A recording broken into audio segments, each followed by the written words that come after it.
The first day of camp is come and gone, and now we get to see what some of the lines look like, and we also get to hear from some of the players themselves following the first day of on-ice activity. On the Friday episode of Locked On Hurricanes, we're going to do some overall thoughts from day one of training camp, and we're also going to hear from Nikolaj Ehlers and Keandre Miller as they finally have their first practices with the Canes. I don't know about you guys, but I'm excited that we finally get to talk about some on-ice product when it comes to your Carolina Hurricanes.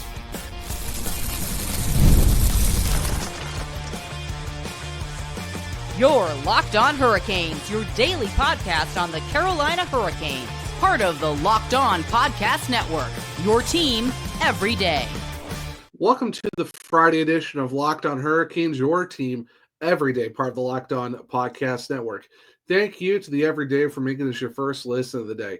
5 days a week, Monday through Friday, talking everything about your Carolina Hurricanes. I'm your host, Zach Martin, the credentialed Carolina Hurricanes beat writer over at the Hawkers, also the co-host of the Searchcast, which is a weekly Carolina Hurricanes podcast, along with all my duties here at Locked On Hurricanes. On the Friday edition of the show, like I said, we get to do day one thoughts from camp. What do all the lines look like for Group C1 and C2? And then we get to hear from Nikolaj Ehlers and Keandre Miller after their first on-ice practice with the Carolina Hurricanes. So, Group C1 started at 9 o'clock at Invisalign. Group C2 started at 11 a.m., just a couple hours after the start of the first one. And we got to see what the groups were like. We got to see what some of the lines are like because it's the first day. You just kind of want to know what's going on and stuff like that. So, for C1, which is basically the main AHL roster, with, Oliver Shillington being the only extra, the only PTO guy that group, and also you talk about Caden Primo and some other guys who came in racing with the Hurricanes. So, you had Ehlers, Aho, Jarvis, which we all kind of like, okay, that's kind of what everyone thought it might be the first line. This is where it gets interesting. You're talking about Andrei Svechnikov, Logan Stankoven, and Jackson Blake. So, there is a quote that I will bring up after we're done talking about these main parts of why we see Stankoven at 2C. Now, like I said, it's day one. Don't take these as, these are going to be the lines. It's just this is what the Hurricanes went with to start training camp. And it was, Logan Stankoven in the 2C with Jackson Blake on the wing. And then you got Martinook, Stahl, Carrier. And then Robinson, Kokaniemi, and Hall with Jankowski kind of swapping in and out with Hall. And then on defense, you got Keandre Miller, Jalen Chatfield, Mike Riley, Sean Walker, Alexander Nikishin, Shane Gostisbehere, and then Gavin Bayreuther and Oliver Shillington. And, of course, with the goalies, you had Anderson, Kochetkov, and Primo. Now, I will say this, and this is what was very specified early on in camp for day one. Jankowski and Jalen Chatfield were in the yellow non-contact jerseys, but they were still participating in the on-ice stuff. They couldn't be part of contact. And there was no Jacob Slavin, which we'll bring up here in a little bit as well, of why that was a thing for him not being there. Now, for the C2 group, obviously, it's a lot of the AHL guys, PTOs, and stuff like that. Tyson Jost, Justin Robidoff, Felix Unger-Sorum. Then it was Yaska, Brendan Moore-Nadeau, Smith, Suzuki, LeBanc. Trickasov with Slavin, Reitken kind of split that 4C spot with no Gunler. And then there was no set pairings for the defense. They're kind of just rotating in itself. So you had Bendica, Fensori, Himasami, Legault, Montgomery, Nystrom, and Ronan Seeley. And then for the goaltending, you had Miftakov, Kasayev, and Kwap. Now, this is what Rod Brindamore said about Jacob Slavin, why he wasn't there. He's trained pretty hard in the summer, and he was feeling a little sore. Until he says 100%, we're not going to put him out there. So it's just Jacob Slavin a little bit hard in the offseason. Still a little sore right now. The Hurricanes like, hey, you're our best defenseman. It's day one of training camp. We're not going to push you out there. You'll be fine. So it's nothing too serious. It's more of just like, hey, he's sore. He trained really hard. It's day one of on-ice training. We all know he's going to be there. It's something not to really worry about when it comes to that. Now, for Logan Stankoven, why was he put there on the ice as the 2C for the Hurricanes to start out camp? And this is what Rod Brindamore had to say. You have to be willing to understand that there's a lot of work that has to go into playing center. There are a lot of little things people don't really understand, and you have to be willing to take the bumps a little bit. The fact that he's talking about Stankoven, done it in the past helps. We know what kind of kid he is. He's willing to take on whatever we hand him. We'll see. I don't know that it will go past a couple of practices. It might. Who knows? But you've got to try something. So that's what you're kind of looking at with why Rod Brindamore has thrown Logan Stankoven out there. And that's what I was looking at with, and I've said it, you guys heard me say it during the offseason. Stankoven has done it in the Western League, and he also did play some center a little bit with the Dallas Stars as well. So it's not really surprising that you see Logan Stankoven getting that role at the 2C spot because he's done it before, and he is a right shot. So that kind of plays into what the Hurricanes are looking for because are still in need of a right shot center. And does this mean that it's going to stay like that? Rod Brindamore says, who knows? It could be a couple practices. It could be a little bit longer. It all just depends, but you got to take a shot at it. So, like I said, it's day one of camp. I would not say take these lines seriously as like, oh, these are going to be the lines going into the season. It's just the first day of camp. There's a lot of forwards.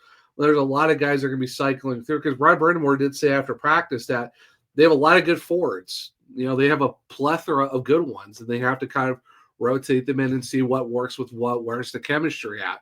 So that's why you see, Carrier with the Jordans. That's why you see Robinson with KK as the center.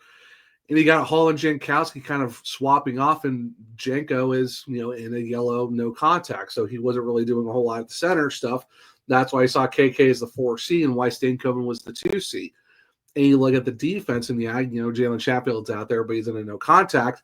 But you kind of see what the C1 group is with all of that, where you're looking at, you have the guys you got out there with, Miller's with Chatfield, Riley's with Walker, Nikishin's with Ghost, and then you have the other guys of Bayreuther and Shillington. Of course, you get the three goalies and all that stuff. But it's interesting to see when you kind of look at those groups and what's a possible thing that's going to happen. Even the power play groups, this is what we had from Group 1. You had Aho, Ehlers, Jarvis with Svechnikov and Gostisbehere. And you guys have been hearing me say this all offseason. That's probably going to be the PP1 group because now you take out a guy like Blake or whoever was up there before.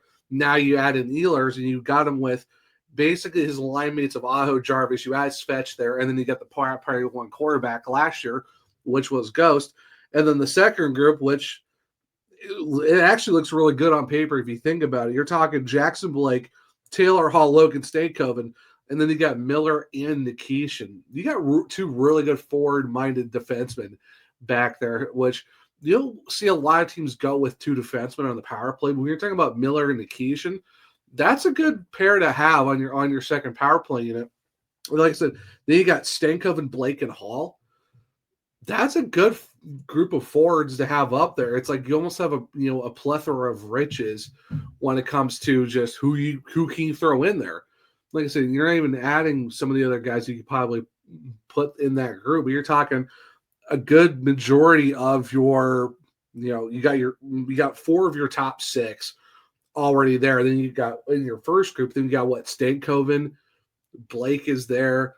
Then you got Taylor Hall, who was on the fourth line. Of course, fourth line in air quotes because Rod's number is not lines, but it's first day of camp. But that's kind of what you're looking at. Those are the power play groups. That was what the main lines were. These were the defensive groups were. And you can kind of see, where, Rod Brindamore is looking at when it comes to, Jacob Slavin. Okay, hey, he's banged up. Not banged up.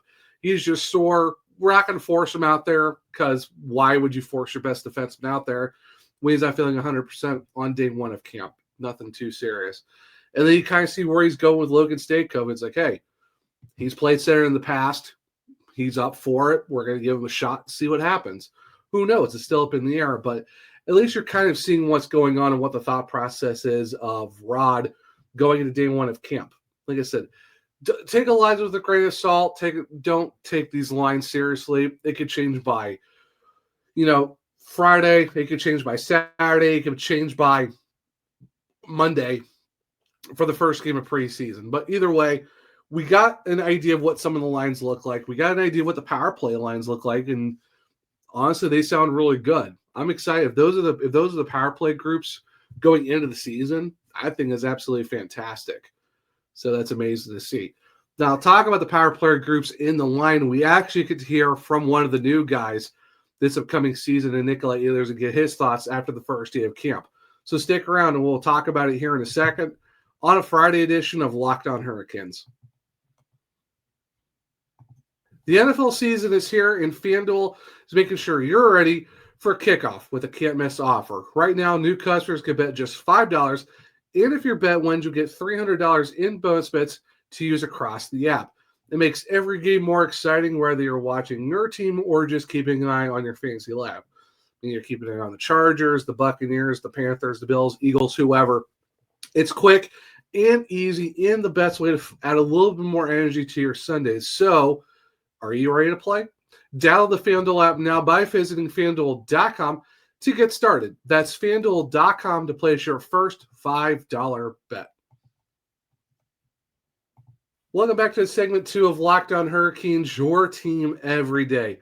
Like I said at the end of segment 1, we are going to hear from Nikolaj Ehlers for the first time after his first day of camp with the Carolina Hurricanes. Super excited to hear from the new forward who joins the Canes for the next 6 seasons. So without further ado, let's jump into that with Nikolaj Ehlers right now. I'm excited to find the chemistry with guys, and that's going to be fun. You're going to get a lot of chances with this team too, power play and everything. Does that excite you that that's going to be an opportunity for you? I don't know. I know what I can do out there, and you know, I got to work hard for every bit of ice like everybody else in this locker room. So, you got coach putting things together, and we got to find ways to work it out. So, yes, I'm excited to be here and be part of the team, and excited for the challenges ahead. What's it like coming into this culture? Obviously, they've been a contender here every year for the last 7 years plus. Well, it's fun. I've played on a pretty good team in Winnipeg for the last, 8 years, I'd say. Winning the regular season last year and making it to the conference finals and things like that. So, I'm getting older too. I'm learning every single year, and I'm going to do everything I can to help where I can in this team and be a part of this team, and hopefully we can make something great happen. So I'm excited for that. What's the most appealing thing about choosing the Hurricanes? Obviously something tips everybody over the top to make the decision. What was the most appealing thing for you? You said everyone pretty much has one specific thing. I wouldn't say I have that. I kind of looked at the whole picture of, there's a great coach here, there's a great team here that they've been building for years now, and with a lot of good young guys, a lot of talent, a lot of compete, from what I've heard, a great culture within the team, and the city being great, the fans being great. So, you put all those things together, it creates something pretty special. So, that's why. Nikolaj, what are your early impressions on the locker room here and just some of the leadership that you've seen around this team? You obviously knew that there were some pretty good guys on this roster, but what are your early impressions now that you're here? Some really good guys now. No, I mean, I've met everyone in here now. Still getting to learn, new things, and getting to know the guys for real, and that's the exciting part. All the on-ice stuff, it was first day. It was a lot of fun, but we obviously have a lot of work to do, and you look forward to that part as well, because you do that as a team, and that prepares you for anything that comes throughout the year. So far it's been fun. Big thank you to Nikolaj Ehlers and the Carolina Hurricanes, as always, for letting us use the audio to hear from the guys, and of course, Rod Brindamore throughout the season. Those are always awesome. it's good to hear from Nikolaj Ehlers to the fact that it's like for him, it's like, yeah, the on ice stuff is great because you kind of heard it towards the end. It's like, yeah, the on ice stuff is great. It's day one. You kind of go through the paces, trying to understand the system, but it's also getting to know the guys. And he said, like, it's a great locker room, a lot of great guys.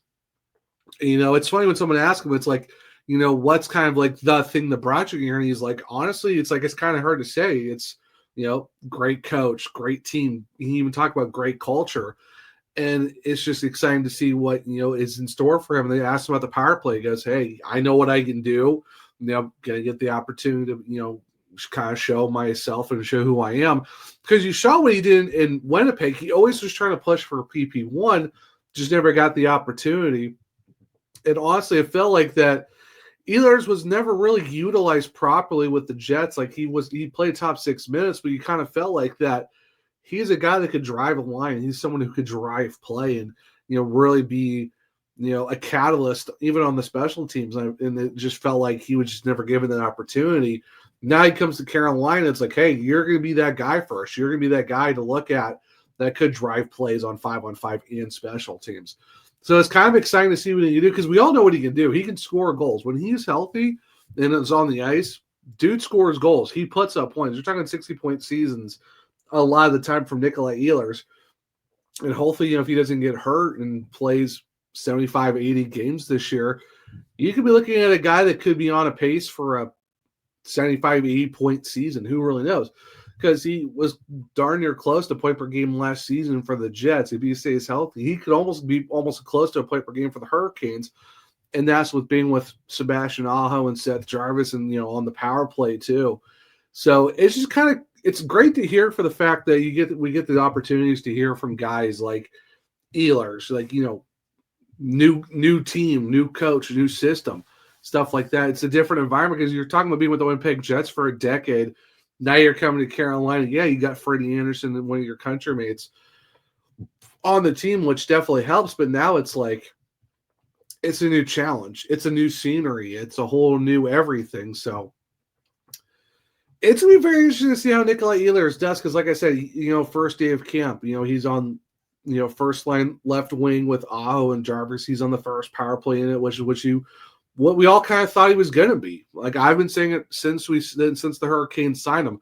Hey, be ready to see Nikolaj Ehlers a lot, especially on power play 1 first line, because you get a guy like that in free agency. You're not going to just sign a guy and be like, okay, you're going on the second line. I mean, nothing wrong with that, but you get a guy like Ehlers' caliber, you're kind of like you're going to be that guy. You're going to be that top 6 scoring winger that everyone's been kind of waiting for. And yeah, I mean, you have Seth Jarvis, you got Andrei Svechnikov, but the talent that Ehlers has, that's a guy you're like, okay, we went and got him $8.5 million for the next 6 seasons.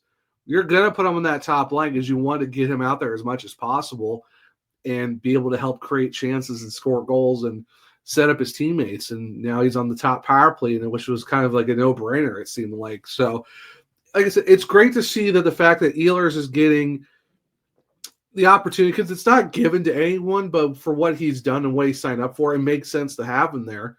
And now we get to kind of see what it looks like with the chemistry. Yeah, it's day 1 of camp. Haven't hit a preseason game yet, but it's kind of exciting to see where you're at with Ehlers right now. And of course, like you said, if you hear him talking about it, it's like, yeah, I'm enjoying I've met everyone, but I'm excited to get to know everyone. On-ice stuff is on-ice stuff, but it's also the off-ice stuff of, building that chemistry with your teammates, because he said that he's like, I'm trying to build the chemistry, trying to look for where chemistry is at and just get to know the guys because you're with this team for the next 6 seasons. You kind of want to build that friendship. Like I said, it helps. You got Frederick Anderson there as a country mate, and they're already friends, but now you get to meet the other guys and get used to being with them and getting used to the area too. So it's just fun to hear from Nikolaj Ehlers and kind of get a gauge of where he's at after day 1. So it's really amazing to see. And I'm excited to see what he can do, over the next few days at camp, preseason when that starts, and eventually in 20 days when we're talking about the start of the regular season on October 9th against the New Jersey Devils. So it's really exciting. It's great we get to hear Nikolaj Ehlers for the first time after camp, after the first day of camp, and get his thoughts on everything that's going on. That being said, we also get to hear from Keandre Miller after his first training camp with the Carolina Hurricanes. So stick around and we'll talk about that here in a second on a Friday edition of Locked On Hurricanes.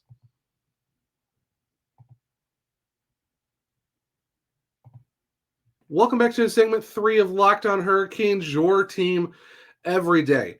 So we talk about, thoughts from day one of camp. We just heard from Nikolaj Ehlers and, kind of getting a gauge of where he's at after his first day of camp with the Carolina Hurricanes. So now let's hear from Keandre Miller and get his thoughts following his first day at camp with the Carolina Hurricanes. So without further ado, let's jump into that with Miller right now. What brought you here? Why did you want to come here?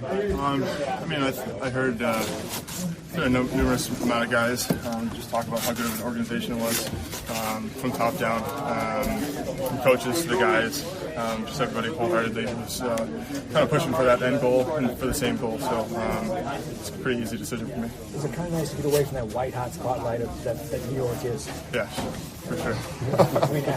How difficult is it to play up there? I definitely had its challenges, but I don't know. That's in the past. I'm looking forward to being here and doing whatever I can to help the team win. What's it like coming to a team that's got a chance to win the Stanley Cup? Obviously, New York was a good franchise as well, but you're right back in the mix here in the East. Yeah, obviously familiar with the division, familiar with some of the opponents. Obviously, teams change here and there a little bit from year to year, but for the most part, I think I have a lot of faith in this team. I thought Carolina was always a hard opponent for me, playing on the other side. I think with their speed, their skill, their brains for the game, I think kind of had that three-headed dragon, three-headed monster. So, really good franchise, and excited to be a part of it. Is there motivation for you looking at it like, hey, one team let me go and another team saw something in me to kind of prove people wrong or show that you could be the guy that people projected? Yeah, absolutely. I think throughout my 5 years there, I had a lot of doubters, had a lot of people voicing their opinion about my game.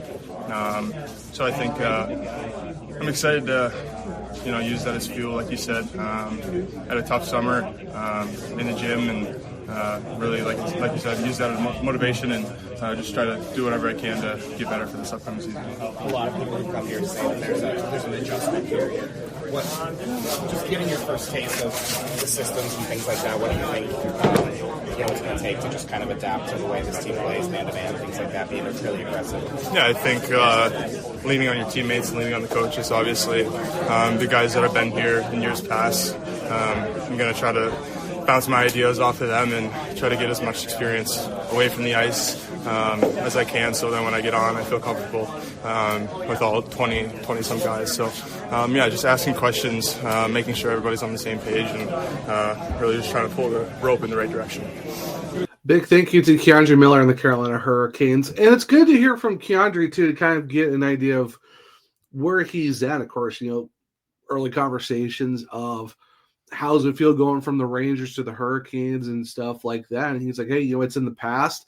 It is what it is. Now I'm coming to Carolina. I want to help the team win. And now he's going to use, everything that, as motivation to kind of prove like, hey, yeah, maybe last year wasn't the greatest and some people doubting his skill set, but he's going to use that as the fuel.